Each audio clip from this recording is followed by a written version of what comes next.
ஹல்லேலூயா.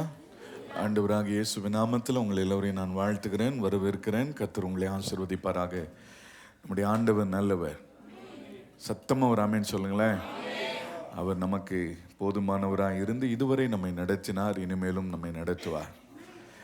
Mark எழுதின சுவிசேஷம் 8வது அதிகாரம் 25வது வசனத்தை ஒருவர் வாசிக்கலாம். மார்க்கு 8:25.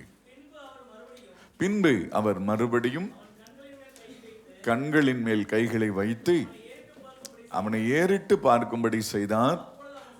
அப்பொழுது அவன் சொஸ்தமடைந்து யாவரையும் தெளிவாய் கண்டான். இங்கு ஒரு சம்பவம் நடந்திருக்கிறது. அந்த சம்பவத்தினுடைய பின்னணியை குறித்து இன்றைக்கு நம்ம பார்க்க போகிறோம். இந்த வேத பகுதியிலிருந்து கர்த்தர் நம்மோடு இடைப்படுவாராக. எத்தனை பேர் இன்னைக்கு ஆண்டவரே உம்முடைய வார்த்தையை கொண்டு என்னோடு பேசுன்னு உண்மையா ஜெபம் பண்ணிட்டு வந்திருக்கிறீங்க? அல்லேலூயா. ஜெபத்தோடு எதிர்பார்ப்போடு வந்திருக்கிறவர்களுக்கு கர்த்தருடைய வார்த்தைகள் வெளிப்படும். ஆமென் சொல்லுங்களேன். ஆண்டவர் தம்முடைய வார்த்தையை அனுப்பி நம்மை சுகப்படுத்துகிறார், வார்த்தையை அனுப்பி வாழ வைக்கிறார், வார்த்தையை அனுப்பி இல்லாதவைகளை உருவாக்குகிறார். அவருடைய வார்த்தையில ஜீவன் உண்டு. நம்முடைய ஆண்டவர் வார்த்தை என்கிறது அவருடைய நாமம். உங்கள் ஆண்டவரை பற்றி யார், அவர் எப்படிப்பட்டவர் என்று கேட்டால் அவர் ஒரே வார்த்தை என்னன்னா, ஒரே விஷயத்தில் சொல்லணும்னா அவருடைய வார்த்தை என்கிற அவருடைய நாமத்தை உடையவர். இந்த பைபிளில் இருக்கிற ஒவ்வொரு வார்த்தையில் அவர் வாழ்ந்து கொண்டிருக்கிறார். இந்த வார்த்தைகளை கேட்கறதுனால எனக்குள்ள அவர் வாழ்ந்து கொண்டிருக்கிறார். அவர் எனக்குள்ளே கிரியை செய்து கொண்டிருக்கிறார். ஆமென் சொல்லுங்களேன். இந்த வார்த்தைகள் நம்மை உருவாக்கும். சரி, 22வது வசனத்திலிருந்து 25வது வசனம் வரைக்கும் நாம் எல்லாரும் சேர்ந்து நம்ம வாசிக்க போகிறோம். எல்லாரும் எடுத்துக்கொள்ளுங்க, எல்லாரும் பைபிளை எடுத்துக்கொள்ளுங்க. இந்த மார்க்கு 8:22 பின்பு அவர் பெத்சாயா ஊருக்கு வந்தார்.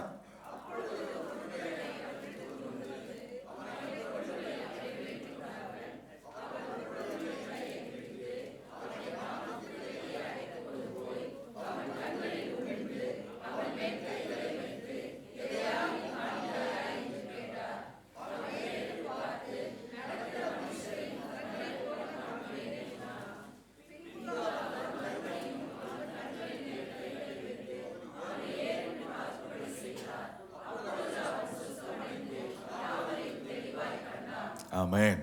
Price the Lord. ஹல்லேலூயா. கர்த்தர் நல்லவர். இந்த நாளிலும் கூட வாசித்த இந்த பகுதியிலிருந்து சில காரியங்களை நம்ம ஆண்டவர் நம்மோடு கற்றுக் கொடுத்து நம்மை ஆசீர்வதித்து நடத்த போகிறார். இன்றைக்கு என்னுடைய பிரசங்கத்தினுடைய தலைப்பை நீங்க பார்த்தீங்கன்னா, எதையும் தெளிவாய் பார்க்க செய்கிற தேவன். சொல்லுங்களேன். எதையும் தெளிவாய் பார்க்க செய்கிற தேவன். இன்னும் கூடுதலாக சொன்னா, எதையும் தெளிவாய் நடக்க செய்கிற தேவன். ஆமென். எதையும் தெளிவாய் புரிந்து கொள்ள செய்கிற தெய்வம். ஆமென். ஆண்டவரிடத்துல வந்தா எதையும் நான் அறகுறையா திரும்பி போனேன்ற நிலைமையில இருக்கக்கூடாது. அப்படி இருக்கிறவர்கள் உண்மையா ஆண்டவரை தேடி வரல.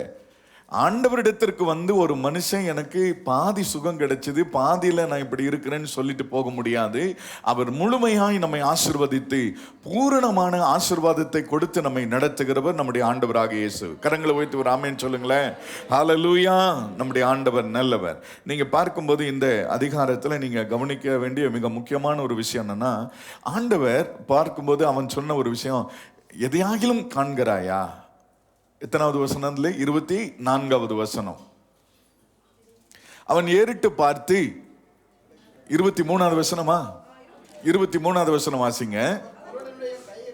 குருடனுடைய கையை பிடித்து கிராமத்துக்கு வெளியே அழைத்து கொண்டு போய் உமிழ்ந்து கைகளை வைத்து எதையாகிலும் காண்கிறாயா என்றார். இப்போ அவனுக்கு அவனுடைய பார்வை இல்லாத ஒரு சூழ்நிலையில் இருக்கக்கூடிய அந்த மனுஷனை கிராமத்துக்கு வெளியே கொண்டு போய் என்ன செய்கிறார்? உமிழ்ந்து அவனுடைய கண்களை துடைத்து ஆண்டவர் என்ன செய்கிறார்? இப்போ எதையாவது பார்க்கிறையா அப்படின்னு கேட்டால் அவன் என்ன பதில் சொல்றான்? நடக்கிற மனிதர்களை எல்லாம் மரங்களை போல பார்க்கிறேன். இப்போ ஒரு பாதி சுகம் கிடைச்ச மாதிரி இல்லையா? பார்வையே இல்லாம இருந்த மனுஷனுக்கு இப்போ என்ன நடந்திருக்கு? பாதி சுகம். மனுஷன் இப்ப பார்க்கிற அளவுக்கு அவனுடைய கண்கள் திறக்கப்பட்டிருக்கு.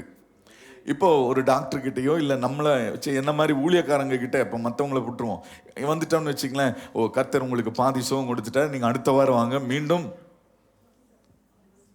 பாதி சுகத்தை தருவார் அப்படின்னு சொல்லிட்டு என்ன செஞ்சிருவோம்? ரொம்ப நேரம் போராடிட்டோம், முடியலடா, டயர்டாயிடுச்சு அப்படின்னு சொல்லி அனுப்பிடுவோம். ஆண்டவர் அப்படிப்பட்டவர் அல்ல. அவரிடத்திற்கு வருகிறவர்களை ஒரு நாளும் இன்னைக்கு போயிட்டு நாளைக்கு வான்னு சொல்ற அந்த வார்த்தையை வேதாகமத்தில் நான் படிக்கவே இல்லை. நாளைக்கு வாங்க நாளைக்கு வாங்கன்னு அப்படி சொல்ற அனுபவம் நம்முடைய ஆண்டவர்கிட்ட கிடையவே கிடையாது. ஆண்டவர் என்ன செய்கிறான்னு, இப்போ நடக்கிற மனிதனை எல்லாம் மரத்தை போல பார்க்கிறேன்னு சொல்லிட்டான். அப்போ பாதி சுகம் கிடைச்சிருச்சு, பாதி சுகம் கிடைச்சிருச்சு. இப்போ அதை தொடர்ந்து நம்ம வாசிக்கும் போது என்ன நடக்குதுன்னு பாத்தீங்கன்னா, அடுத்த வசனம், பின்பு அவர் மறுபடியும், நல்ல கவனித்துக் கொள்ளுங்க, இங்கதான் நம்ம ஆண்டவர் என்ன பண்ணார்னா, அப்ப இன்னைக்கு போயிட்டு நாளைக்கு வான்னு சொல்றதுல மறுபடியும் அவனை என்ன செய்கிறார், கண்களின் மேல் கைகளை வைத்து ஏறிட்டு பார்க்கும்படி செய்தார். முதல் விஷயமே என்னன்னா, நம்முடைய ஆண்டவர் நம்மை தலை நிமிர்ந்து, நம்முடைய கண்கள் எப்பொழுதும் பரலோகத்தை நோக்கி பார்க்கிற ஒரு கண்களாக இருக்க வேண்டும். அல்லேலூயா. நம்ம ஆராதிக்கும் போது ஒரு பாடலை பாடணும், எனக்கு ஒத்தாசை வரும் பர்வதங்களுக்கு நேராக என் கண்களை ஏறெடுக்கிறேன். எனக்கு தேவையான உதவியும் எனக்கு தேவையான நன்மையும் பரலோகத்திலிருந்து வரணும். இத்தனை பேர் அதை ஒத்துக்கொள்கிறீங்களா தெரியல, கவனிச்சு கொள்ளுங்க. ஆண்டவருடைய வசனம் சொல்லுது, பரத்திலிருந்து ஒருவனுக்கு ஒரு ஈவு அருளப்படவில்லை என்றால் பூமியில அவன் அதை என்ன செய்ய முடியாது, பெற்றுக்கொள்ள முடியாது. அப்போ நமக்கு எல்லா உதவிகளும் எங்கிருந்து வருகிறது, பரத்திலிருந்து வருது. அப்ப நீங்களும் நானும் எங்க நோக்கி பார்க்கணும், பரத்தை நோக்கி பார்க்கணும். அப்போ அவன் ஆண்டவராக இயேசு கிறிஸ்து அந்த மனுஷனுக்கு சொல்லி கொடுத்த ஒரு முதல் காரியம் என்னன்னா, நீ கண்களை ஏறிட்டு பார், நீ பரலோகத்தை என்ன செய்யணும், நீ பார்க்கணும். அப்பொழுது என்ன நடந்துச்சு அப்படின்னு சொல்லி நீங்க பார்த்தீங்கன்னா, அவன் சொஸ்தம் அடைந்து, பரலோகத்தை எந்த ஒரு மனிதன் நோக்கி பார்க்கிறானோ, பரலோகத்துக்கு நேராக நம்முடைய கண்களை ஏறெடுத்து ஜெபிக்கிறானோ, அவனுடைய வாழ்க்கையில சொஸ்தம் உண்டாகும், அவனுடைய வாழ்க்கை ஆசீர்வதிக்கப்படும். ஆமென் சொல்லுங்களேன். அவனுடைய வாழ்க்கையில நன்மைகள் நடக்கும். அல்லேலூயா. அப்போ இந்த இடத்துல நடந்த சம்பவம் பாருங்க, அவன் சொஸ்தம் அடைந்து யாவரையும் தெளிவாய் கண்டான். ஆண்டவர் அதுக்கப்புறம் என்ன செஞ்சார்னா, நீ போ அப்படின்னு சொல்லி அவனை அனுப்பி வச்சார். கவனித்துக் கொள்ளுங்க. அப்போ கர்த்தர் ஆண்டவராக இயேசு கிறிஸ்து அவரிடத்திற்கு வருகிற ஒவ்வொருவரையும் தெளிவான பார்வையுடையவர்களாய் அனுப்புகிறார். இதுக்கு இவ்வளவு பெரிய அல்லேலூயாவா? ஆமேனா? உங்களுக்கு புரியலன்னு நினைக்கிறேன். நான் பேசுற வார்த்தைகள் தமிழ் புரியுதான்னு தெரியல. நான் புரியும்படி பேசுறேன்னா, ஏதான் ஒண்ணு புரியுது புரியல, கரங்களை உயர்த்தி புரியுதுன்னு சொன்னா ஒரு அல்லையா சொல்லுங்க. சரி, இப்போ கவனிங்க. கூடுமான மட்டும் தெளிவாக தான் பேசுறேன்னு நான் நினைக்கிறேன். இப்போ அவன் எல்லாத்தையும் தெளிவா பார்க்க செய்து அவனை அனுப்புகிறார். அப்போ இங்க சபையில வந்து இங்க உட்கார்ந்து இருக்கிறீங்க அப்படின்னா, அப்படி ஒரு குழப்பத்தோட வந்திருக்கலாம், ஒரு தேவையோடு வந்திருக்கலாம், ஒரு விடுதலை இல்லாம வந்திருக்கலாம். இங்க உட்கார்ந்துட்டு ஆண்டவருடைய வார்த்தைகளை கேட்டு இங்கிருந்து புறப்படும் போது ஒரு தெளிவான சிந்தையோடு போகணும். ஆமென் சொல்லுங்களேன். நான் ஆண்டவரிடத்துல வந்து அறகுறையான பதில் கிடைச்சதுன்னு போக கூடாது. ஒரு தெளிவான சிந்தையோடு, தெளிவான பார்வையோடு, தெளிவான தரிசனத்தோடு இங்கிருந்து போகும்படியாக கர்த்தர் உங்கள் ஒவ்வொருவருக்கும் கிருபை செய்வாராக. ஆமென் சொல்லுங்களேன். நீங்க பாத்தீங்க அப்படின்னு சொன்னா, மத்தேயு சுவிசேஷத்துல 6வது அதிகாரம் 22வது வசனத்தை ஒருவர் வாசிங்கள். மத்தேயு 6:22. கண்ணானது சரீரத்தின் விளக்காய் இருக்கிறது. உன் கண் தெளிவாய் இருந்தால் உன் சரீரம் முழுவதும் வெளிச்சமாய் இருக்கும். கரங்களை உயர்த்தி ஒரு ஆமென் சொல்லுங்களேன். உன் கண் தெளிவாய் இருந்தா, அப்ப ஆண்டவர் இயேசு இந்த குருடனுடைய வாழ்க்கையில செய்த ஒரு அற்புதத்தை போல நம்முடைய வாழ்க்கையிலும் இன்றைக்கு செய்வாராக. ஆமென். நம்முடைய கண் தெளிவாயிடுச்சுன்னு வச்சுக்கங்களேன், சரீரம் முழுவதும் வெளிச்சமாய் இருக்கும், நம்முடைய வாழ்க்கை முழுவதும் வெளிச்சமாய் இருக்கும், நம்ம நடக்கிற பாதைகள் வெளிச்சமாய் இருக்கும். ஆமென் சொல்லுங்களேன். ஹல்லேலூயா. நம்முடைய ஆண்டவர் நல்லவர். அப்போ ஆண்டவர் நம்ம என்ன செய்கிறார்னா, இந்த ஆண்டவருடைய வார்த்தை சொல்லுகிறது, இந்த உலகம் இருளுக்குள், பொல்லாங்கனுக்குள் கிடக்கிறது. இருள் நிறைந்த உலகத்திற்குள்ள வாழ்ந்து கொண்டிருக்கிறோம். ஆண்டவர் என்ன செய்கிறார்னா, வெளிச்சத்திலே நம்ம நடக்க சொல்லுகிறார், நம்மை வெளிச்சமாய் மாற்றுகிறார். அல்லேலூயா. நம்முடைய முழு சரீரமும் வெளிச்சமாய் பிரகாசிக்கணும். எத்தனை பேர் ஆமென் சொல்றீங்க? நல்லா கவனித்துக் கொள்ளுங்க. நீங்க உங்களுடைய பிரகாசம், உங்களுடைய வெளிச்சம் எப்படின்னு கேட்டீங்கன்னா, ஃபேர் அண்ட் லவ்லியில கிடையாது. நல்லா புரிந்து கொள்ளுங்க. நீ என்ன பட்டி பார்த்தாலும், டிங்கரிங் பார்த்தீங்கன்னா இருக்கிறதா அவ்வளவுதான் வரும். இன்னைக்கு நிறைய பேருக்கு அதிகமான வியாதிகள் வருவதற்குரிய இப்போ ஒரு நேற்றைய தினத்தில் ஒரு ஜெப குறிப்பு போதகர்களுக்கு அனுப்பப்பட்ட ஒரு விஷயம் என்னன்னு கேட்டிங்கன்னா, இந்த அழகு சாதன பொருட்களாலே வரக்கூடிய வியாதிகள் இன்னைக்கு பெருகி கொண்டிருக்கிறது. இந்த முடி போயிடுச்சுன்னு வச்சுக்கலாம், முடி ஏதாவது விழுந்துருச்சு அப்படின்னா நட்ட வைப்பாங்க பாருங்களேன், அந்த நட்ட வைக்கிறதுனால அதிகப்படியான மரணங்கள் நேரிடுகிறதா. ஆண்டவரே சொன்னார், ஒரு முடிய அதுதான் விழுந்துருச்சுன்னா ஆண்டவர் என்ன செஞ்சா அதையவே அழகா நமக்கு மாத்திடுவார்.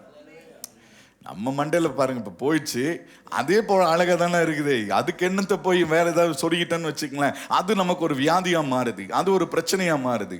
இதெல்லாம் நம்ம தெரிஞ்சிருக்கிற தேவனுடைய பிள்ளைகளாகிய நாம நம்முடைய ஆண்டவர் நம்மை உருவாக்கும் போது அவருடைய சாயலா உங்களை நீங்க கண்ணாடியில் பார்க்கும்போது, அதான் நான் ஏற்கனவே சொல்லியிருக்கேன், என்னை பார்த்து நானே காரி துப்பி இருக்கிறேன், இப்போ என்னை பார்த்து நானே ரசிக்கிறேன்.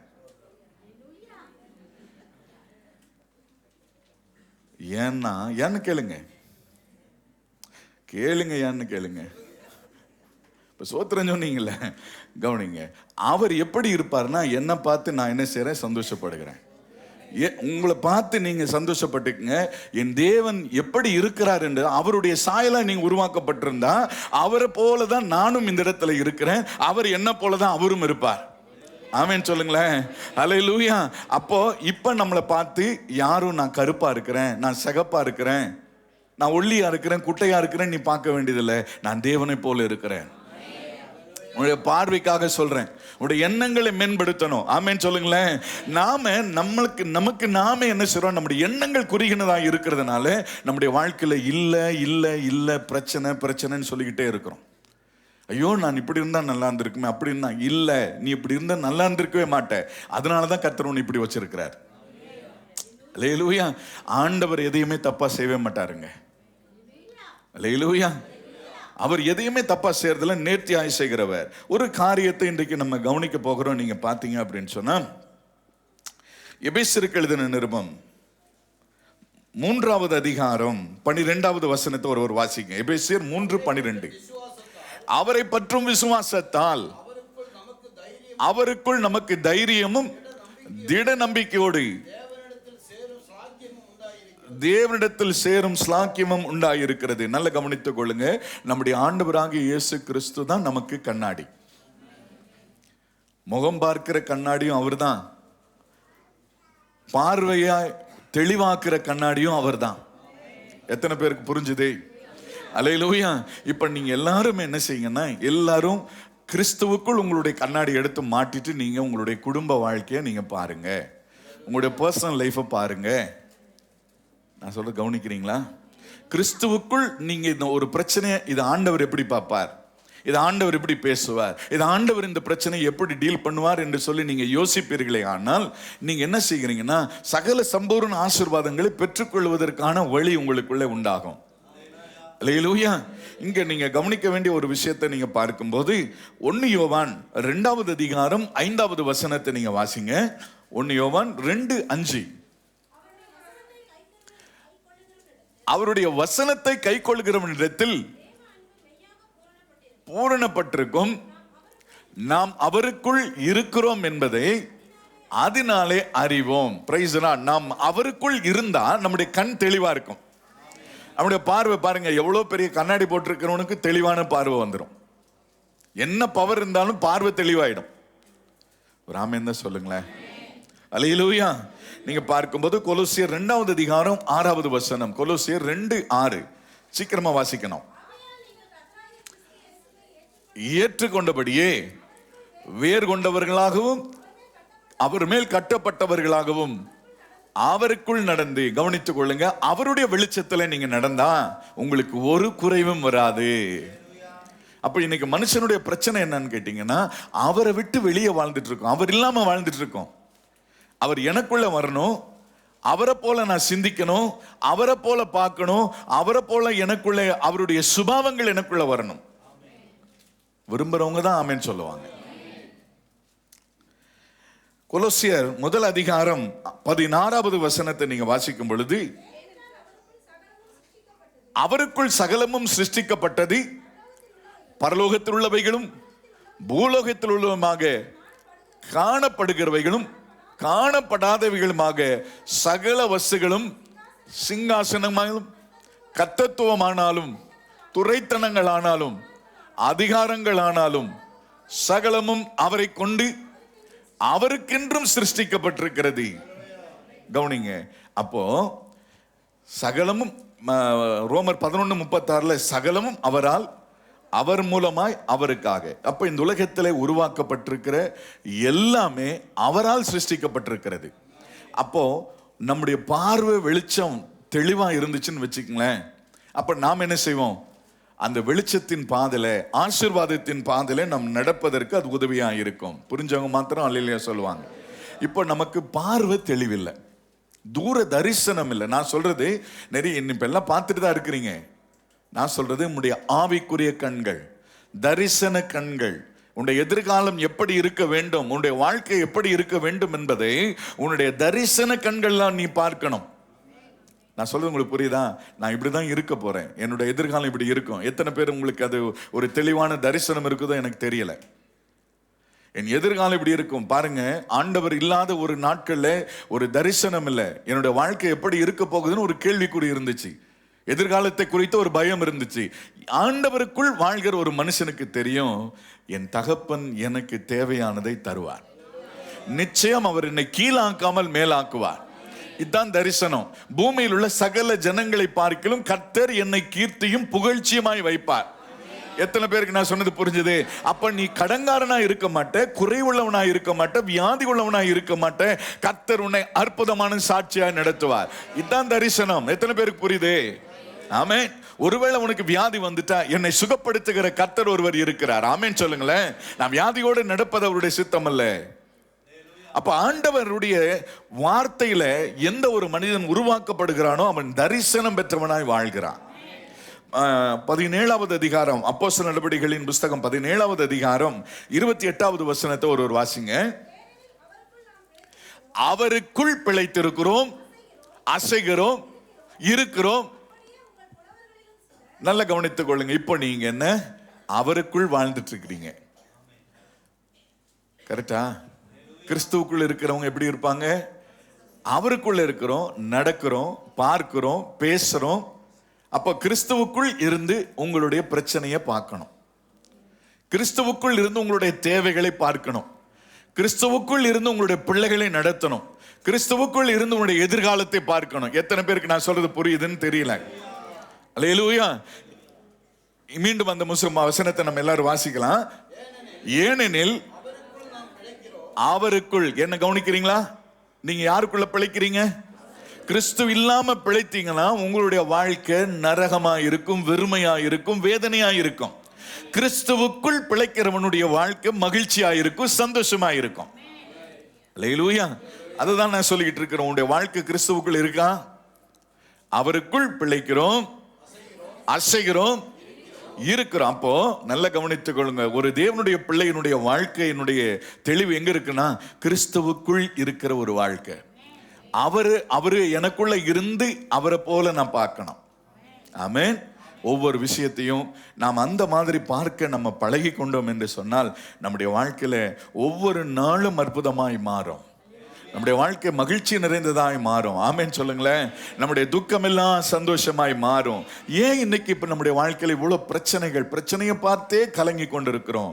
உன்னுடைய பார்வை தெளிவாகணும். ஆமென். தெளிவாகிறது எப்படி தெளிவாகும்? கிறிஸ்துவுக்குள் இருந்தா அவரை போல நீ என்ன செய்ப்போ, அவருக்குள்ள இருக்கிற மனுஷனுடைய எண்ணங்கள் எப்படி இருக்குன்னா, ஒருவன் கிறிஸ்துவுக்குள் இருந்தால் புது சிருஷ்டியா இருக்குன்னா பழையவைகள் எல்லாம் ஒளிந்து போயின. இப்ப நீ என்ன செய்யக்கூடாது? பழைய விஷயத்தை பேசவும் கூடாது, பார்க்கவும் கூடாது. புரிஞ்சுதான் இல்லைங்களா? நேற்றைக்கு நடந்த பிரச்சனையை பற்றி ஒரு மனுஷன் பேசிட்டு இருக்கானா, அவன் யாரு? கிறிஸ்துவுக்குள்ள இல்ல. எதிர்காலத்தை பற்றி பேசுகிறான் என்று சொன்னால், ஒரு தவறு நடந்துருச்சா, அந்த தவறையோ எந்த ஒரு விஷயம் நடந்து முடிஞ்ச விஷயத்தை பற்றி பேசிட்டு அதுக்காக கவலைப்படுகிறவன் கிறிஸ்துவுக்குள் வாழவில்லை. அல்லேலூயா. அடுத்த செகண்ட் இனி நான் என்ன செய்ய வேண்டும், எப்படி இருக்க வேண்டும் என்று சிந்திக்கிறான் பாருங்க, அவன் கிறிஸ்துவுக்குள் வாழ்கிறான். அல்லேலூயா. அடுத்தது நான் என்ன செய்யணும், ஆண்டவர் என்ன சொல்லி இருக்கிறாருன்றதை யோசிக்க நீங்களும் நானும் பழக வேண்டும். சரி, கவனித்துக் கொள்ளுங்க. இப்ப நம்ம சில தரிசனம் உடையவர்களாய் நாம் வாழ்வதற்கு கர்த்தர் நமக்கு உதவி செய்வாராக என்ற சில காரியங்களை உங்களோடு பேசும்படி நான் விரும்புகிறேன். ஏசாயா தீர்க்க தரிசன புஸ்தகம் 66வது அதிகாரம் 14வது வசனம்.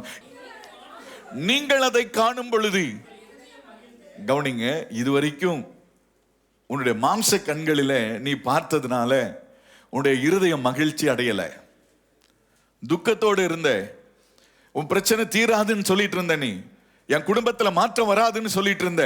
ஆனா இப்ப தரிசன கண்களை நீ பார்க்கும் பொழுது ஆண்டவர் உன்னை பார்த்து சொல்றாரு, நீங்கள் அதை காணும் பொழுது உங்கள் இருதயம் மகிழ்ந்து உங்கள் எலும்புகள் எல்லாம் பசும்புள்ளை போல செழிக்கும். உன்னுடைய பார்வை தெளிவா இருந்ததுன்னா, என்ன கவனிக்கிறீங்களாமா?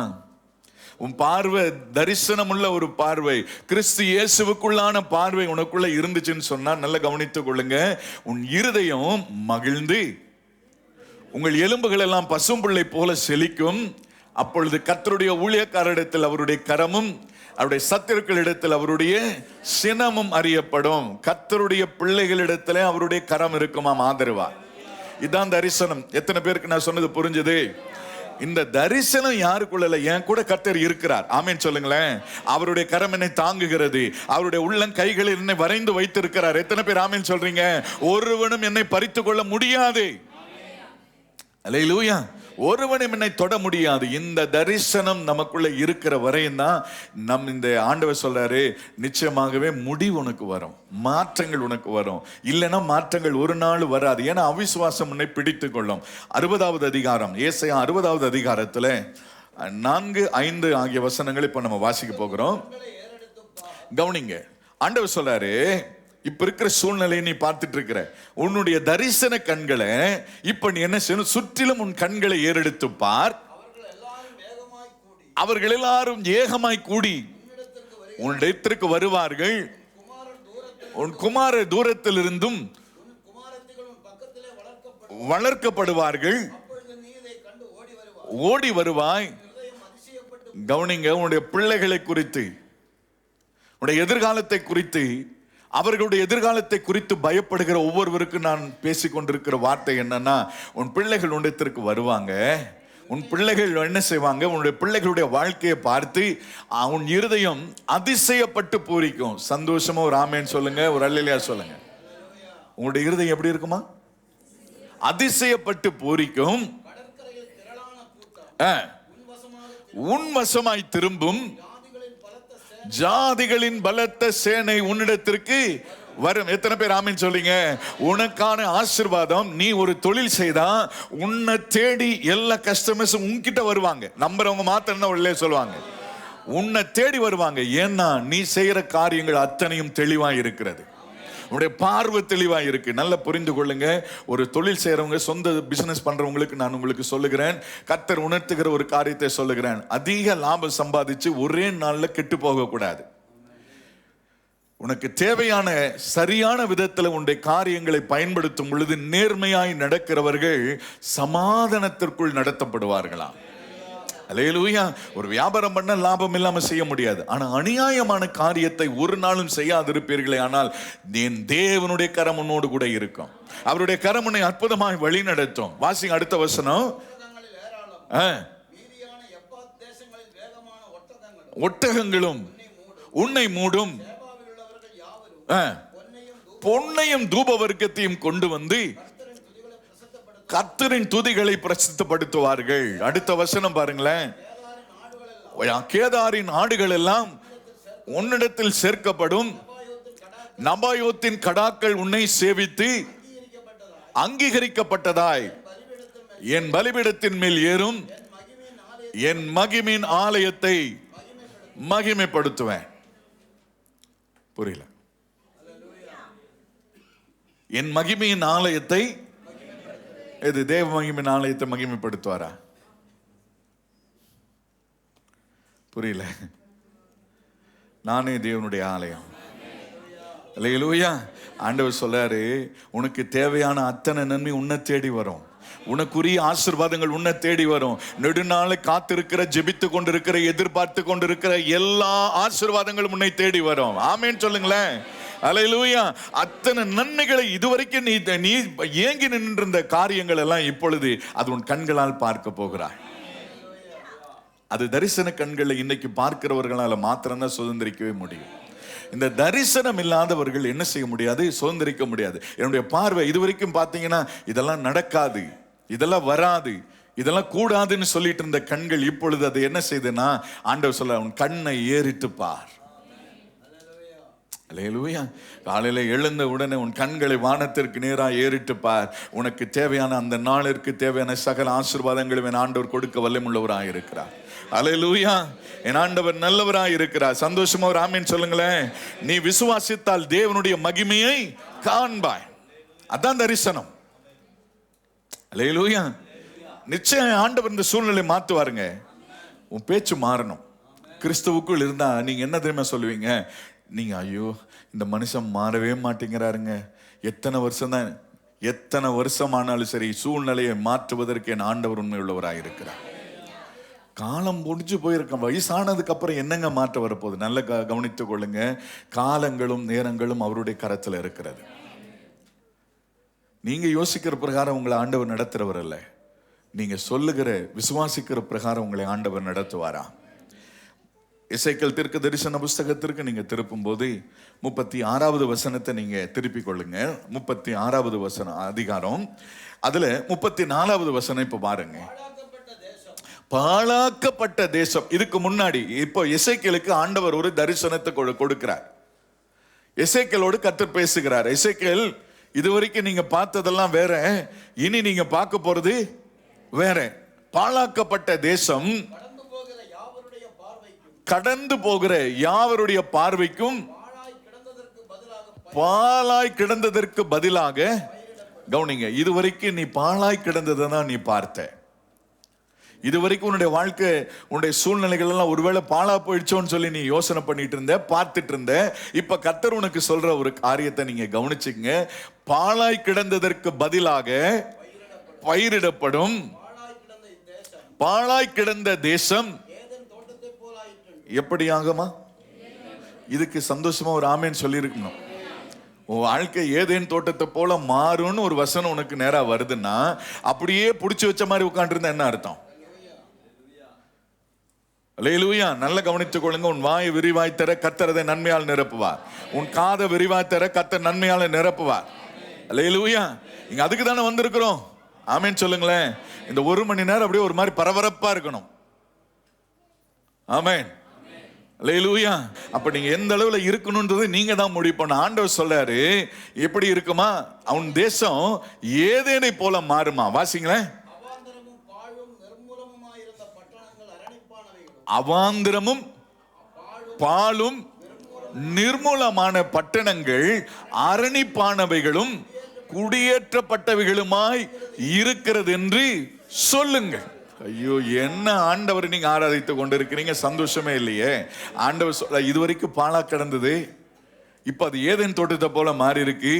அவாந்திரம் பாலும் நிர்மூலமாய் இருந்த பட்டணங்கள் இப்பொழுது பாதுகாப்பு நிறைந்த பட்டணமாய் மாறுகிறது. உன்னுடைய குடும்பத்தை பாதுகாப்புக்குள்ள கர்த்தர் கொண்டு வருகிறாரா? உன்னுடைய தொழிலை பாதுகாப்புக்குள்ள கர்த்தர் கொண்டு வருகிறாரா? ஆமென் சொல்லுங்களேன். குடியிருக்க முடியாது இருந்த இடத்தை இப்பொழுது குடியிருக்கத்தக்க ஒரு சூழ்நிலை கர்த்தர் உண்டாக்குகிறாரா? அடுத்தது வாசிங்களேன். கர்த்தராகிய நான் நிர்மூலமானவைகளை கட்டுகிறேன் என்றும் பாழானதை பயிரிலமாக்குகிறேன் என்றும் அப்பொழுது உங்களை சுற்றிலும் உள்ள மீதியான ஜாதிகள் அறிந்து கொள்வார்கள். கர்த்தராகிய நான் இதை சொன்னேன், இதை செய்வேன் என்று கர்த்தர் சொல்லுகிறார். அல்லேலூயா. அவர் சொன்னாரு, விசுவாசிக்கிறவனுடைய வாழ்க்கையில செய்வார். இந்த பைபிள்ல இப்பொழுது நான் சொல்லிட்டு இருக்கிற இந்த வசனத்தை யார் விசுவாசிக்கிறீங்களோ அவங்களுடைய வாழ்க்கையில ஆண்டவர் செய்ய போகிறார். நீ யோசிக்காத ஒரு நினைத்து பார்க்க முடியாத அளவில் கர்த்தர் உன்னை ஆசீர்வதிக்க அவர் நல்லவராக இருக்கிறார். நான் உங்களுக்கு சொல்லுகிறேன், அவர் நல்லவர் என்பதை நீங்க ருசிக்கணுங்க ஒவ்வொரு நாளும். நான் இந்த அளவுக்கு இங்க நின்று பேசுறேன்னா நான் சொல்றேன், என் வாழ்க்கையினுடைய தேவைகள் அப்படியே மலை போல இருக்கலாம், எவ்வளவு பெரிய பிரச்சனைகளா இருக்கலாம். ஆனா நான் அறிந்திருக்கிற ஒரு விஷயத்தை சொல்லுகிறேன், ஆதினதின் காலத்தில் அதை நேர்த்தியாய் செய்வதற்கு என் தேவனுடைய கரம் வல்லமுள்ளதா இருக்கு. ஒரு நாளும் குறைவோடு என்னை வைக்கிறதற்கு என் ஆண்டவர் அனுமதிக்கிறதே கிடையாது. அல்லேலூயா. சில நேரங்களில் சில பாஸ்டர்ஸ் எல்லாம் பேசும்போது கூட ஆன்லைனில் நம்முடைய சேனலை பார்த்துட்டு மெசேஜ் கேட்டு என்னையா இப்படி போட்டு பிச்சு உதறிடுற அப்படின்வாங்க. கொஞ்சம் அப்படியே ஜனங்களை சிலர்லாம் கொஞ்சம் அப்படியே பாலிஷாக போக வேண்டியது. எனக்கு தான் வரமாட்டேன், வராத பிடிச்சி பாலிஷ் போடுனா என்னத்தை பண்ணுறது? நல்லா கவனித்துக் கொள்ளுங்க. உள்ளதை உள்ளபடி இப்படியே பேசி பழகிட்டோம். நானும் இப்போ இந்த வீட்டு கூட்டங்களுக்கு எங்கேயாவது ஒரு இந்த கல்யாணத்தில் இந்த மாதிரி பிரசங்கம் பண்ணுறதுக்கு திடீர்னு நம்மளை எழுப்பிவிட்டாங்கன்னு வச்சுக்கலேன், அப்பவும் நான் யோசிப்பேன், ஆண்டவரே ரொம்ப அமைதியாக பேசுறதுக்கு எனக்கு கிருபை தாரும். அப்போ ஆண்டவன் ஞாபகப்படுத்தார், நீ உன்னை எதுக்காக அழைக்கப்பட்டிருக்கிறோம், என்ன நோக்கத்துக்காக நீ அழைக்கப்பட்டிருக்கிற? மனுஷங்களுக்கு பாலிஷ் போட்டுறதுக்காக நீ அழைக்கப்படலை, சீர்பொருந்த பண்ணுவதற்காக நீ அழைக்கப்பட்டிருக்கிற, உபதேசம் பண்ணுவதற்காக அழைக்கப்பட்டிருக்கிற. அப்பதான் நான் தெரிஞ்சுக்கிட்டேன் நம்முடைய அழைப்பு என்ன. அல்லேலூயா. கவனிச்சுட்டேன். நான் என் ஆண்டவருடைய சித்தத்தை நிறைவேற்றணும்னு தீர்மானம் பண்ணிட்டோம்னா அவர் எல்லாவற்றையும் செய்வதற்கு அவர் நல்லவராக இருக்கிறார். அடுத்த வசனம் வாசிக்கிறீங்களா? சொல்லுகிறது என்னவென்றால், இஸ்ரவேல் வம்சத்தாருக்காக நான் இதை அனுகிரகம் செய்யும்படி அவர் என்னிடத்தில் விண்ணப்பம் பண்ண ஒரே ஒரு காரியம். அதான் நான் ஆரம்பிக்கும் போதே சொல்லிட்டேன், உன்னுடைய கண்கள் அவருக்கு நேராக இருக்கட்டும். ஒவ்வொரு விஷயத்தையும் நீ மனுஷனை நோக்கி பார்க்க கூடாது. மனுஷங்கிட்ட போய் உதவி தேடுகிற அத்தனை பேருடைய கண்களும் இருளடைந்த கண்கள். அவருடைய கண்கள் தெளிவா இல்லை. நீ உட்கார்ந்து இருக்கிற ஒவ்வொருவருக்கு சொல்லுகிற உன்னுடைய தேவைகள் எவ்வளவு பெரிதாக இருக்கலாம். மனிதர்கள் மூலமா தான் உதவி செய்வார், நான் இல்லைன்னு சொல்லலை.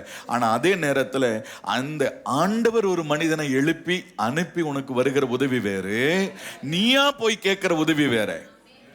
அல்லேலூயா. ஆண்டவர் சொன்னாரு, நீ ஜெபம் பண்ணிட்டேன்னு வச்சுக்கங்களேன். என்ன கவனிக்கிறீங்களா? கடைசி வரைக்கும் நான் பேசுற சத்தம் கேக்குதா? கவனிங்க. நீ ஜெபம் பண்ற, ஆண்டவரே இன்னைக்கு நான் ஒரு இடத்துக்கு போறேன், இந்த தொழிலுக்காக போகிறேன், இல்லை ஒரு படிப்பின் விஷயமா போறேன், இல்லை வேற ஒரு காரியமா போறேன். அப்ப நீ ஒரு ஜெபம் பண்ணிட்டு போறேன். நீ என்ன ஜெபம் பண்ண? ஆண்டவரே இந்த காரியங்களை வாய்க்கும்படி செய்யும். கர்த்தர் என்ன செய்வாருன்னா, கோணலாம் கர்த்தர் உனக்கு முன்னே போய் கோணலானவைகளை என்ன செய்வாரா? செவைப்படுத்துவாரா. ஒரு மனுஷனுடைய இருதயம் உனக்கு கொடுக்க கூடாதுன்ற இருதயத்தை அவர் உனக்கு முன்னே போய் என்ன செஞ்சிருப்பார்? அவனுடைய இருதயத்தை செவைப்படுத்தி உனக்காக நன்மை செய்கிற செவையை கர்த்தர் உண்டாக்கி வைத்திருப்பார். அதுக்குதான் இந்த ஜெபம். அதான் ஆண்டவர் சொல்றார். இவ்வளவு ஆசீர்வாதங்களை சொல்லிட்டே வந்த ஆண்டவர் இப்ப என்ன சொல்றாருன்னா, என்னிடத்தில் விண்ணப்பம் பண்ண வேண்டும். இந்த நன்மை எல்லாம் வரணும்னா நீ ஜெபிக்கணும். இன்னைக்கு பாருங்க, இன்னைக்கு அநேக உபதேசங்கள், கள்ள உபதேசங்கள் கிளம்பிருச்சு. நீ ஜெபமே பண்ண வேண்டாயா? ஆண்டவர் உனக்காக கெத்செமனேல ஜெபம் பண்ணிட்டாருன்றான். ஆனா இந்த வசனம் சொல்லுது, நீ ஜெபம் பண்ணாதான் உனக்கு நன்மை உண்டாகும் என்று. அல்லேலூயா. மந்தை பெருகிறது போல அவர்களை என்ன செய்வேன்? மனிதனை பெருக பண்ணுவேன். கரங்களை வைத்து ஒரு ஆமேன் சொல்லுங்களேன். ஆண்டவர் நமக்கு பெருக்கத்தின் தேவன். இப்பொழுது இருக்கிறதை பார்க்கிலும் 1000 மடங்கு நம்முடைய வாழ்க்கையில பெருக்கத்தை உண்டாக்க என் தேவனால் முடியும். எத்தனை பேர் நம்புறீங்க? அல்லேலூயா. அவர் மாத்திரம் என் கூட இருந்தா போதுங்க. என்ன அவர் இல்லாம என்னோட வாழ்க்கை இல்லை. ஆமே. எத்தனை பேருக்கு இந்த விருப்பம் இருக்கோ தெரியல. ஒரு நிமிஷம் அப்படியே ஒரு கண்ணை மூடி உங்களுடைய வலது கரத்தை உயர்த்தி எல்லாரும் ஒரு ஜெபம் பண்ணுங்க. ஆண்டவரே என் கூடவே இருங்கப்பா. நீங்க இல்லாத ஒரு வாழ்க்கை, உங்களுக்குள்ள வாழ்ற ஒரு அனுபவம் எனக்குள்ள வரணும். ஆண்டவரே தகப்பனே உமக்கு ஸ்தோத்திரம். எல்லாரும் கேளுங்களேன், என் கூடவே இருங்க ஆண்டவர். என்னுடைய பார்வையெல்லாம் கிறிஸ்துவுக்குள் இருக்கிற ஒரு பார்வையா இருக்கணும். கிறிஸ்துவை விட்டு வெளியே இருக்கிற ஒரு பார்வை எனக்கு தேவையில்லைப்பா. உங்களுடைய வலது கரத்தை உயர்த்தி கேளுங்களேன். என் கூடவே ஓ இயேசுவே, நீர் இல்லாமல் நான் வாழ முடியாது. என் பக்கத்திலே ஓ இயேசுவே, நீர் இல்லாமல் நான் வாழ முடியாது. கேட்போம் எல்லாரும் சேர்ந்து. என் கூடவே ஓ இயேசுவே, நீர் இல்லாமல் நான் வாழ முடியாது. என் பக்கத்திலே ஓ இயேசுவே, நீர் இல்லாமல் நான் வாழ முடியாது. இருளான வாழ்க்கையிலே வெளிச்சமானிரே, உயிரற்ற வாழ்க்கையிலே ஜீவனானிரே.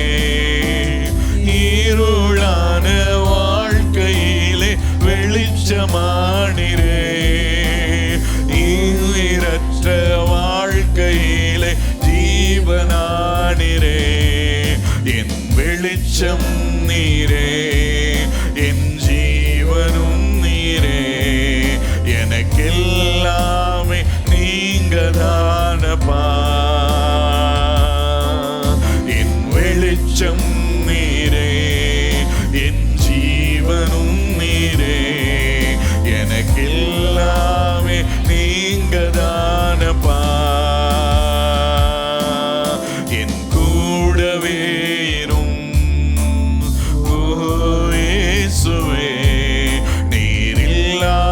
நான் வாழ முடியாது. கண்ணீர் சிந்தும் நேரத்தில் நீ தாயுமானிரே, காயப்பட்ட நேரத்தில் நீ தகப்பனானிரே. கண்ணீர் சிந்தும்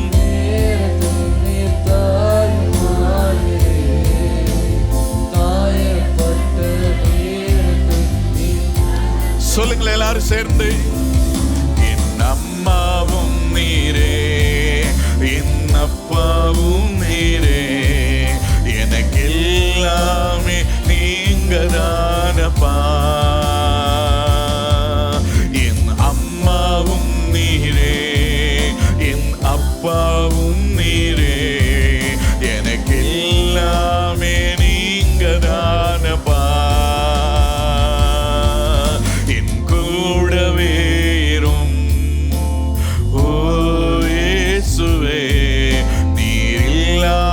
நான் வாழ முடியாது. என் பக்கத்திலே இரும் ஓ இயேசுவே, நீர் இல்லாமல் நான் வாழ முடியாது.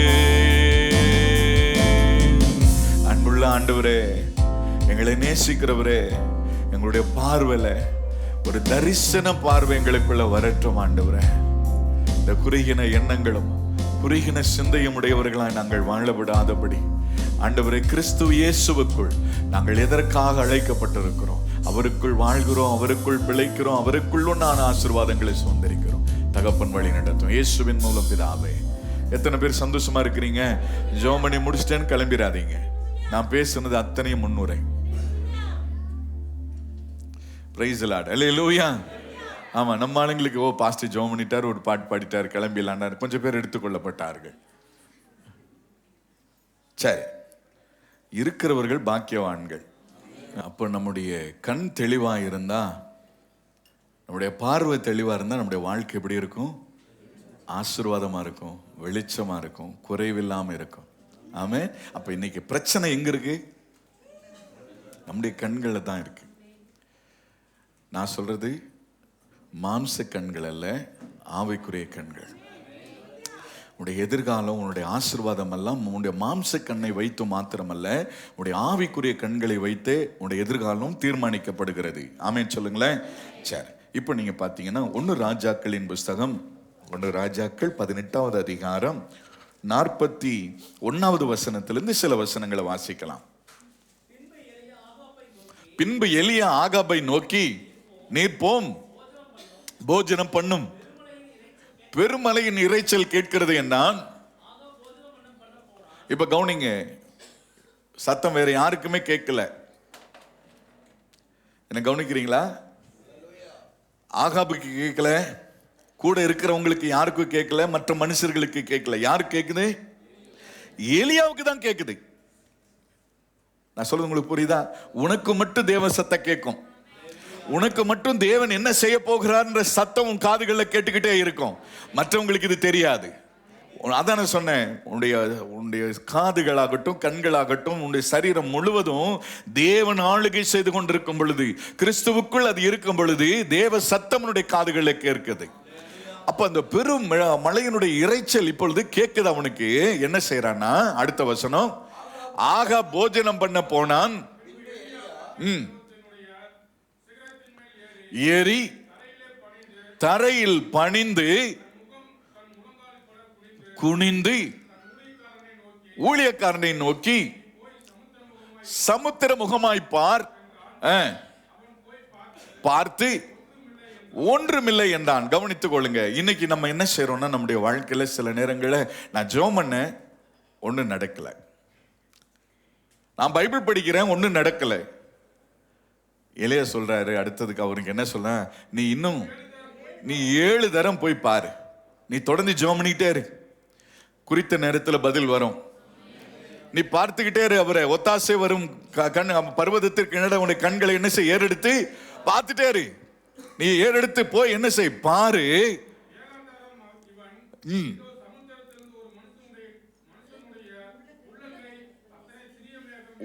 உள்ளங்கை அளவுக்கு இருக்கிற ஒரு சிறிய மேகம் மட்டும் மேகத்தில் என்ன செய்தான் தெரியுதான், இவ்வளவு மேகம் தான் இருக்கு. அப்ப வானம் முழுவதும் கிளியரா இருக்கு.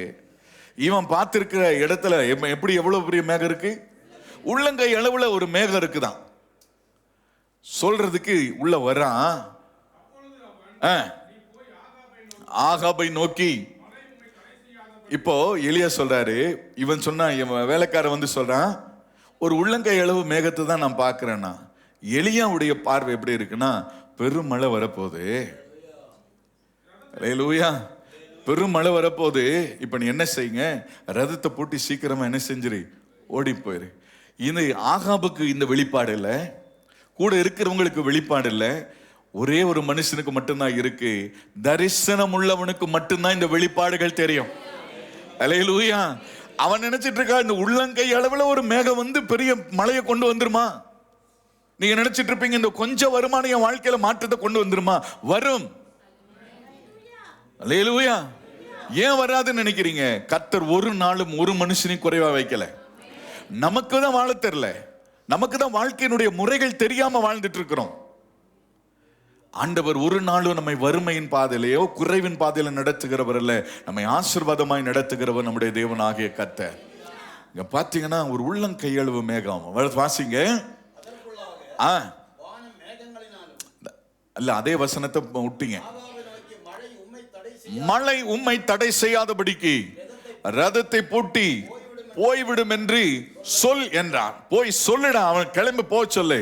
இங்க நின்றுட்டு இருக்கான், எதுக்குடா டைம் வேஸ்ட் பண்ணிட்டு இருக்கான், போ சொல்லு அப்படின்னு சொல்லும் போது, அடுத்தது அவன் என்ன செய்கிறான்னா,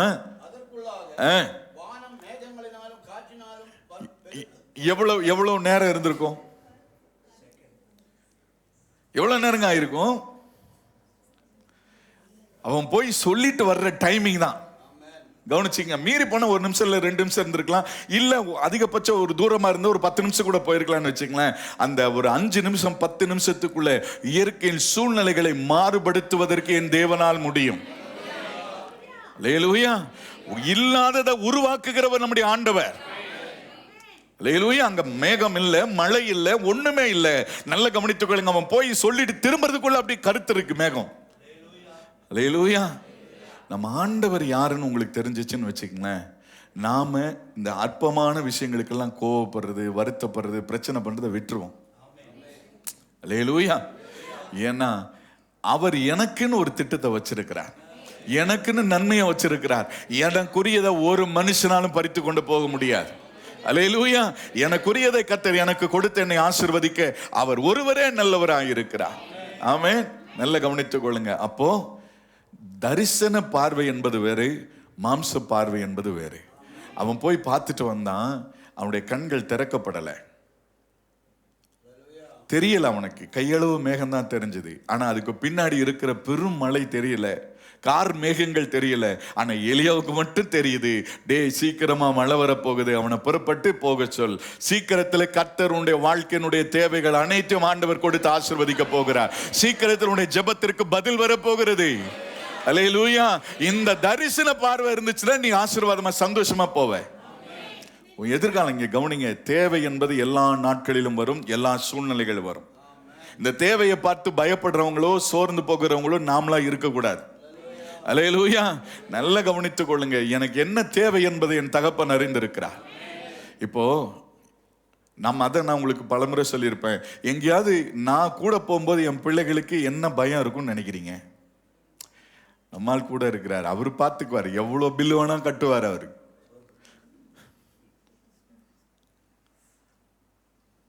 மாம்சத்தில் என்னுடைய பிள்ளைகளுக்கு என் மேலே ஒரு நம்பிக்கை இருக்கு. எங்கள் அப்பா வந்துட்டா போதும், நான் என்ன வேணா சாப்பிடலாம், என்ன வேணா செய்யலாம். உங்களுக்கு எதாவது புரியுதா? உங்க அப்பா உங்க கூட இருக்கிறாரா? அல்லேலூயா. அவர் கூட இருக்கும்போது நீ தெரிஞ்சுக்க, நிச்சயம் அவர் என்னையும் எந்த சூழ்நிலையில விட்டுட்டு என்ன செய்ய மாட்டாரு, ஓட மாட்டார். புரிஞ்சிருந்தா இன்னாரும் சந்தோஷமா ஆர்ப்பரிச்சிருப்பீங்க. அல்லேலூயா. ஒரு நாள் என்னை விட்டுட்டு ஓடுற ஆண்டவர் இல்லை, என் கூடவே இருந்து என்னை நடத்துவார்.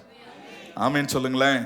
ஒரு தீர்மானம் மட்டும் நமக்குள்ள இருக்கணுங்க. ஒரு தீர்மானம் மட்டும் நமக்குள்ள இருக்கணும். எப்படி வேணா வாழலான்ற மாதிரி ஒரு வாழ்க்கை நமக்குள்ள இருக்கக்கூடாது. நம்முடைய பார்வை தெளிவா இருக்கணும். என்னாகமத்தின் புஸ்தகத்துல 13வது அதிகாரம் 2வது வசனத்தை நீங்க வாசிங்கன்னா, என்னாகமம் 13:2 சீக்கிரம் வாசிங்க.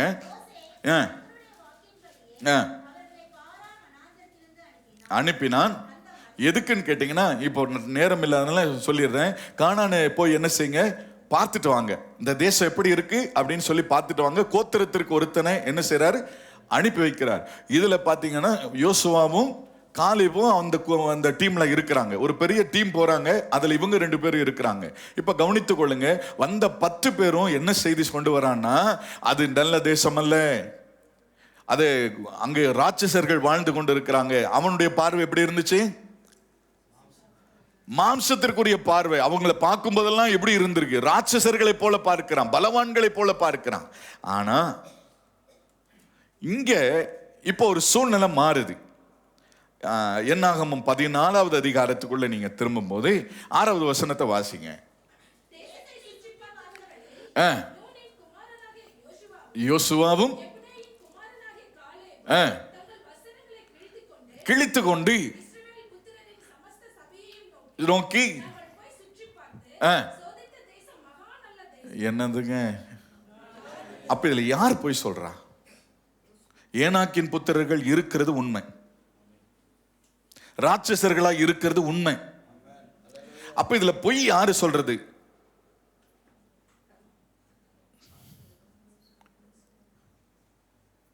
பொய் யாருன்னு சொன்னது?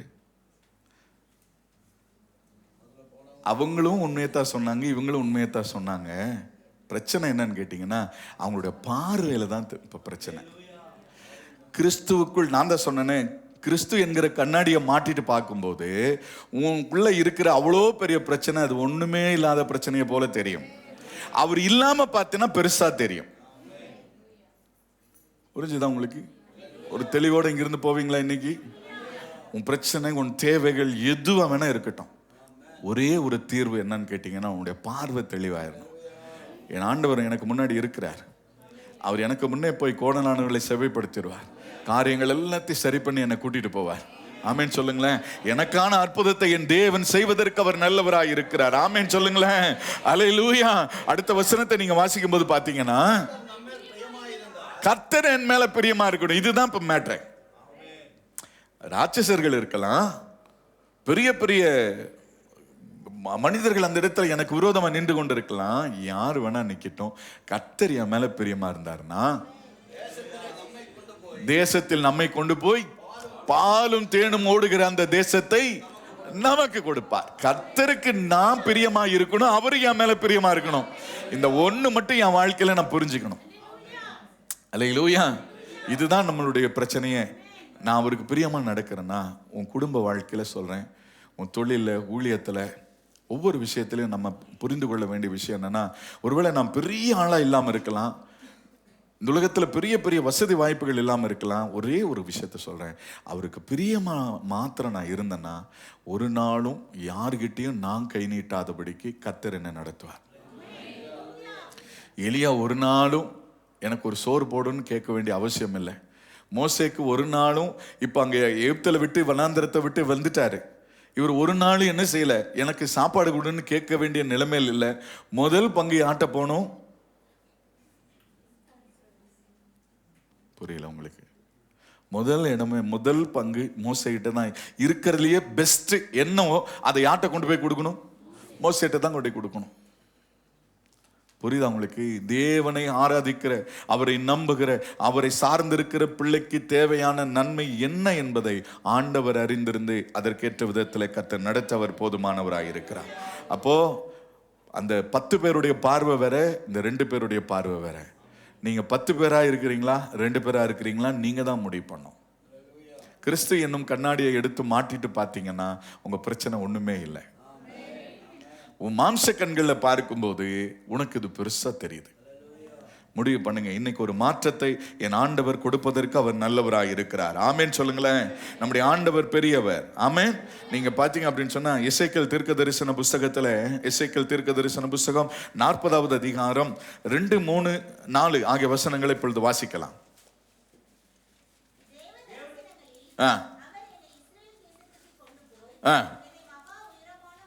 தேவ தரிசனத்தில் அவர் என்னை இஸ்ரவேல் தேசத்திற்கு கொண்டு போய் என்னை மகா உயரமான மலையின் மேல் நிறுத்தினார். இப்போ அந்த நகரம் என்ன செய்யல? அங்க நகரம் இல்ல. ஆனா இப்போ இவர் என்ன பார்க்கிறாரு? தரிசனத்துல ஒரு நகரம் என்ன செய்யப்பட்டிருக்கு? கட்டப்பட்டிருக்கு. இதுதான் ஒரு தேவனுடைய பிள்ளையினுடைய பார்வை. ஆமென். உன் எதிர்காலம் எப்படி இருக்கும் அப்படின்னா, இப்ப நீ சொல்லணும், நான் நல்லா இருப்பேன், என் சந்ததி ஆசீர்வாதமா இருக்கும், என் சந்ததி தேசத்துல உயர்வா இருக்கும். ஆமென் சொல்லுங்களேன். இது தரிசன பார்வை. எங்கீங்க அவன் படிக்கிறதே இல்லைங்க, உருப்பட மாட்டான் அப்படிங்கிறது மாம்ச பார்வை. அல்லேலூயா. படிப்போ பணமோ தேவனுக்கு ஒரு பொருள் அல்ல. தேவ கிருபை நம்ம மேல இருந்துச்சுன்னா அத்தனை நன்மைகளை ஆண்டவர் நமக்கு கொடுக்க ஆண்டவர் நல்லவரா இருக்கிறார். இப்போ அந்த நகரம் இல்ல, ஆனா கட்டப்படுது. வாசிங்க தொடர்ந்து.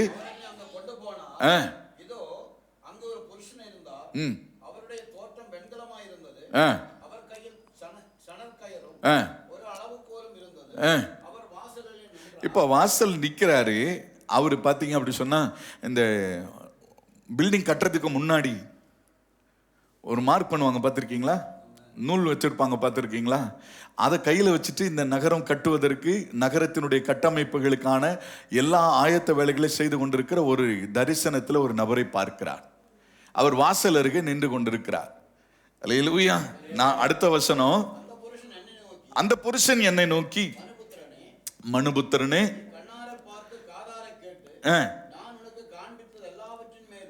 காண்பித்த எல்லாவற்றின் மேலும் உன் மனதை காண்பிக்கும்படி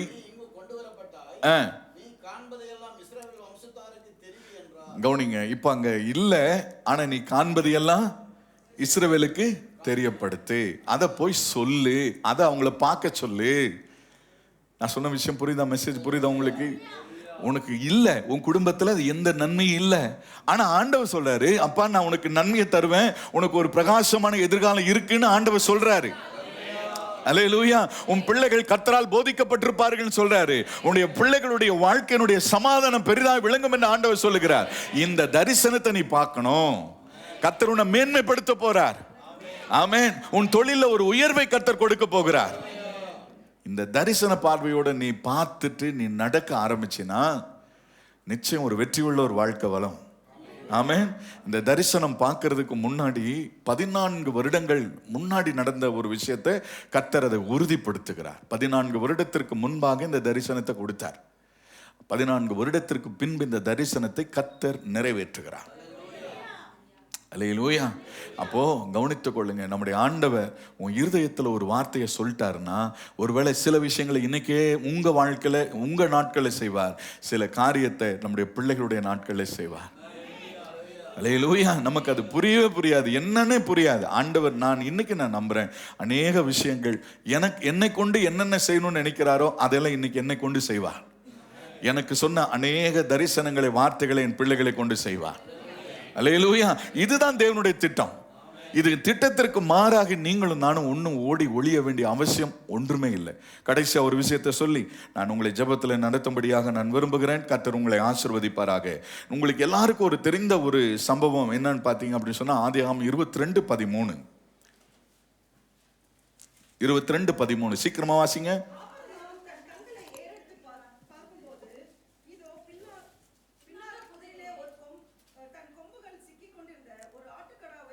இப்ப கவுனிங்க, ஈசாக்க பலி கொடுக்க 2 பேரும் வந்துட்டாங்க. 3 நாள் பிரயாணப்பட்டு டயர்டா என்ன செஞ்சிருக்கிறாங்க. வரும்போது எப்படி வந்தாங்க தெரியுமா? 3 நாள் பிரயாணம் பண்ணி வந்திருக்கிறாங்க. வனாந்தரத்துக்கு 3 நாள் பிரயாணம் பண்ணி வந்திருக்கிறாங்க. வரும்போது விறகு, எண்ணெய், அதுக்கு தேவையான எல்லாத்தையும் சுமந்துட்டு வந்திருக்கிறாங்க. சரி, இப்போ மலை மேலே ஏறி வந்தாச்சு. 3 நாள் கழிச்சு இப்போ என்ன செஞ்சிருக்கிறாங்க? பலிபீடம் கட்ட சொல்லிட்டார். ஒவ்வொரு கல்லையும் எடுத்து வச்சு இப்போ என்ன செஞ்சிருக்காங்க? அற்புதமாக ஒரு பலிபீடத்தையும் கட்ட சொல்லிட்டார். பலிபீடத்தை கட்ட சொல்லிட்டு இப்போ பலியிடு அப்படின்னு சொன்ன உடனே ஈசாக்கையும் கட்டி கொண்டு வந்து பலிபீடத்தின் மேல் வச்சு கத்தியை ஓங்கும் போது தான் கத்த சொல்லாரு, வேண்டாம் விட்டுரு அப்படின்றாரு. நம்மளாம் தான் என்ன பண்ணியிருப்போம்? சொல்லிட்டாரா போதுன்னு அப்படின்னு சொல்லி தெரிச்சிருப்போம். ஆஹா தப்சாண்டா என் புள்ள அப்படின்னு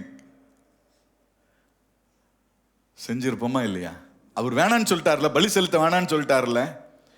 ஆனா இந்த பலிபீடம் கட்ட சொன்னாருன்னா அப்ப ஏதோ ஒரு நோக்கம் இருக்கும். நான் சொல்றது புரியுதா உங்களுக்கு?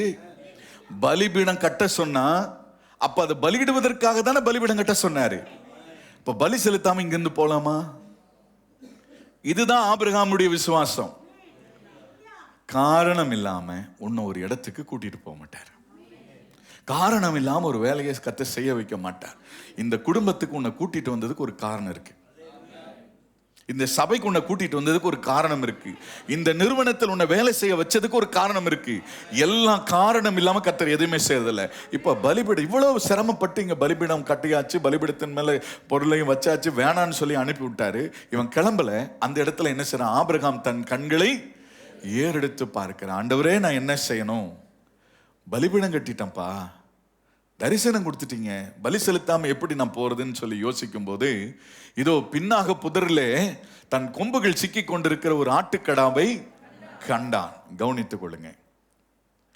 இவன் கண்ணு முன்னாடி ஏறிட்டு பார்க்கிறான், பின்னாடி ஆசீர்வாதம். நீங்க பின்னாடி பார்க்க கூடாது. ஆண்டவர் சொன்னாரு லோத்தோட மனைவிக்கு, லோத்தோட குடும்பத்துக்கு சொன்னார், நீ என்ன செய்யாத?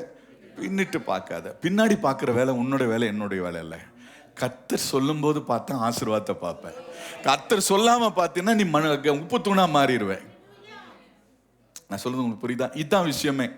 நம்முடைய விசுவாசம் என்னன்னா, அவர் சொல்ற வரைக்கும் நான் திரும்ப வேண்டிய அவசியமே இல்லை. நீ பாட்டுக்கு போயிட்டே இரு. அவர் எப்ப திரும்ப சொல்றாரோ அப்ப நீ திரும்பி பாரு, உன் கண்கள் ஆசீர்வாதத்தை பார்க்கும். இன்னொரு இந்த வசனத்தை வாசிட்டு இருக்கும்போது தான் அடுத்த ஒரு காரியத்தை ஆண்டவர் எனக்கு ஞாபகப்படுத்தின ஒரு விஷயம். சங்கீதம் 23:6 நீங்க பாத்தீங்க அப்படின்னு சொன்னா, 23:6 பாருங்களேன்.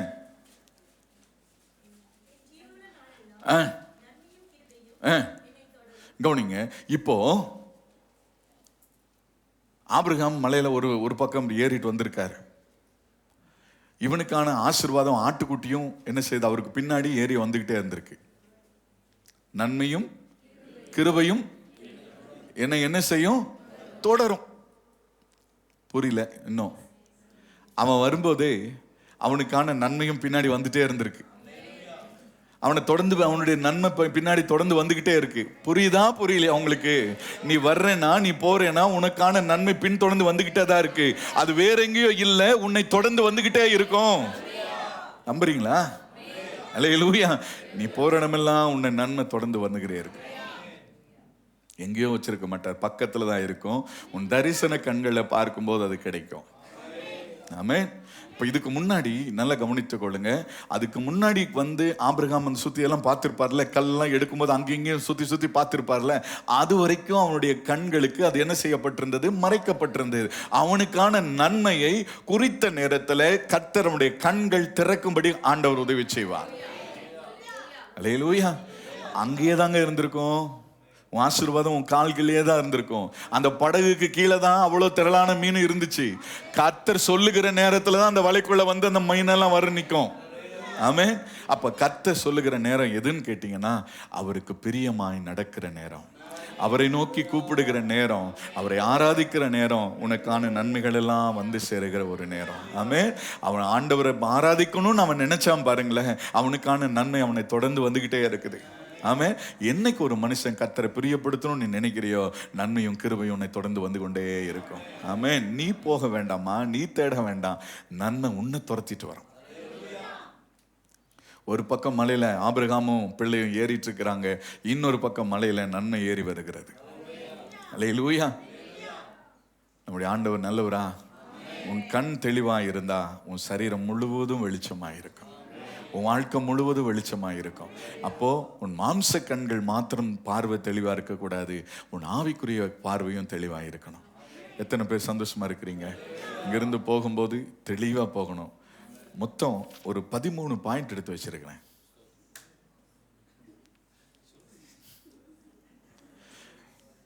வசனங்களை தியானிக்கும் போது உட்கார்ந்து அந்த நேரம் போறதே தெரியாது. உங்களுக்கு நேரம் அப்படியே போயிடுச்சே நீ வாட்சை பார்க்கிறேன்னா என்ன அர்த்தம்னா, நீ எதிர்பார்ப்போட வரலன்னு அர்த்தம்.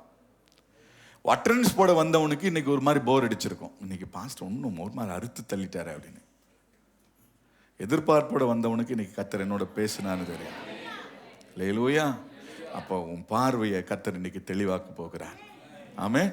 கர்த்தர் தெளிவான பாதையில் உன்னை நடத்த அவர் போதுமானவராக இருக்கிறார். கடைசி ஒரு வசனத்தை சொல்லி நான் முடிச்சிடுறேன்.